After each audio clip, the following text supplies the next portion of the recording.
ఆడుకుంటాను వాటిని. వాడు ఎంత క్రూరంగా మాట్లాడుతున్నాడంటే ఆడుకుంటాను, వాటి ఈగలు తీరుతాను, అవి ఎగిరిపోకుండా ఉంటాయి. అంతే కదా, ఏం చేస్తారు? పెద్ద పెద్ద ఈగలు పీకేస్తే అవి ఎగిరిపోతాయి. వాడు ఈగలు పీకేస్తాను, వాటిని మంచిగా చూసుకుంటానని చెప్పడం లేదు. అట్లా ఈగలు పీకేస్తాను, ఆడుకుంటాను. అయ్యో అట్లా చేస్తే చచ్చిపోతే కదా, ఇట్లా పట్టుకుని అలా ఊపేస్తున్నావు అని అంటే, చచ్చిపోతే నాకు పిల్లులు ఉన్నాయి, ఆ పిల్లులకి వేస్తా, అవి తింటాయి అన్నాడు. అప్పుడు ఈయన పాస్టర్ గారు అన్నారు, సరే నీకు 10 రూపాయలు ఇస్తాను, లేకపోతే 100 రూపాయలు ఇస్తాను, అది నాకు ఇస్తావా అని అనగానే ఆ పిల్లోడు ఏం చేసుకుంటారు మీరు? ఆయన ఏదో చేసుకుందామని కాదు, కానీ వాటిని నాకు నా పిల్లడు అలాగా హింసిస్తుంటే చూడలేక వాటిని ఎలాగో విడిపించాలి అన్న ఆశతోటి నీకు 100 రూపాయలు ఇస్తాను అంటే ఆలోచించాడు ఆ పిల్లడు. ఇదేదో బాగున్నట్టుంది, ఈ పిచ్చోడ్లాగా ఉన్నాడు, ఇంటి కోసం నాకు 100 రూపాయలు ఇస్తున్నాడు, సరే సరే అనుకొని చాలా బాగుంది డీల్ అనుకొని చక్కగా 100 రూపాయలు తీసుకొని ఆ పంజరంతో సహా ఇచ్చేసాడు.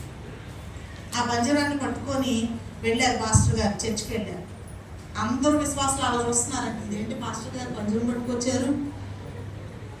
తీరా పంజరంలో ఏమీ లేవు, పక్షులు ఉన్నాయి, తీసుకొని వచ్చారు.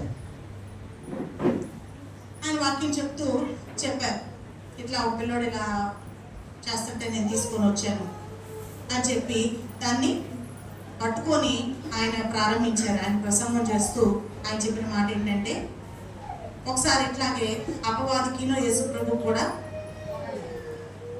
డిస్కషన్ వచ్చిందంట. అపవాది వచ్చి అంటున్నాడంట, లోకంలో ఉన్న వాళ్ళందరినీ నేను ట్రాప్ చేసేసాను, వాళ్ళందరినీ పంజరంలో పెట్టేశాను, వాళ్ళందరూ నా ఆధీనంలో ఉన్నారు. అప్పుడు ఒక పంజరంలో ఉన్న పక్షులను చూసినప్పుడు ఆ పాస్టర్ గారు ఎట్లా ఫీల్ అయ్యారో యేసు ప్రభు కూడా అట్లాగే ఫీల్ అయ్యి, అయ్యో ఎట్లాగైనా పిల్లని విడిపించాలి అనుకొని ఏం చేస్తావు నువ్వు? ఈ పాస్టర్ గారు ఎట్లా అడిగారు ఆ పిల్లోడిని, అట్లాగే యేసు ప్రభు కూడా అడిగారంటే, ఏం చేస్తావు నువ్వు వీళ్ళందరినీ? ఏం చేస్తానేంటి? నాకు ఇష్టం వచ్చినట్లు ఆడుకుంటాను, వాళ్ళు పెళ్లిళ్ళు చేసుకునేలాగా చేస్తాను, ఒకరికొకరు ప్రేమించుకునేలాగా చేస్తాను, ఒకరికొకరు విడాకులు ఇచ్చుకునేలాగా చేస్తాను, ఒకరికొకరు పోట్లాడుకునేలాగా చేస్తాను, ఇట్లా ఒకరికొకరు చెప్పుకునేలాగా చేస్తాను, ఇట్లా చేస్తాను, అట్లా చేస్తాను. వాళ్ళు అన్నీ అలా చేస్తున్నప్పుడు చూసి నేను ఆనందిస్తాను. అయ్యో వాళ్ళందరూ అట్లా అయిపోయి నశించిపోతారు కదా, చనిపోతారు, వాళ్ళు చనిపోతే అట్లాగా నరకులో పడేస్తాను అన్నట్లుగా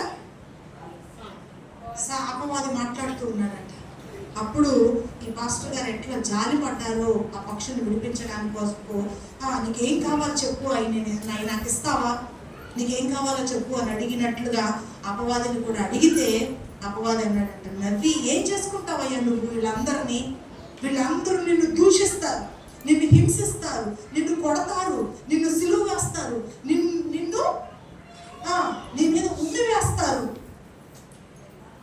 నిన్ను ద్వేషిస్తారు అని చెప్పి చెప్తున్నాడంట అపవాది. అయినా సరే ప్రభు ఏమన్నారంటే, నాకు కావాలి, నీకేం కావాలో చెప్పు అంటే, నీ రక్తం అంతా, నీ చెమటంతా నాకు కావాలి అంటే, ఒక రకంగా నీ ప్రాణం నాకు సరే, నా ప్రాణాన్ని నేను అర్పిస్తాను, కానీ ఈ ప్రజలందరికీ ఏం కావాలి? విడుదల కావాలి, రక్షణ కావాలి. ఆ పక్షులు అల్లాడిపోతుంటే ఒక మనిషిగా ఆయన చూడలేకపోయాడు. అప్పుడు అలాగ చెప్తూ, ఎలాగ యేసు ప్రభు మన కొరకు ఈ లోకానికి వచ్చి ఆయన సిలువలో తన ప్రాణాన్ని పెట్టి మనందరి చేత దూషించబడి, హింసించబడి, కొట్టబడి, అయినా సరే మనల్ని విడిపించడం కొరకు ఆయన ఎలాగ ప్రాణం పెట్టారో అదంతా వివరిస్తూ ఆ పంజరాన్ని ఓపెన్ చేశాడంట.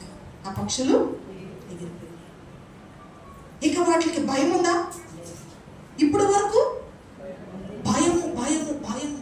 అలాగే మనము కూడా దిక్కు తోచని వారిగా, ఆదరణ లేని వారిగా, ఏం చెయ్యాలో తోచని స్థితిలో మన బ్రతుకుకి ఒక మీనింగ్ లేదన్నట్లుగా ఉన్న మన బ్రతుకులని ప్రభు ఏం చేశారు?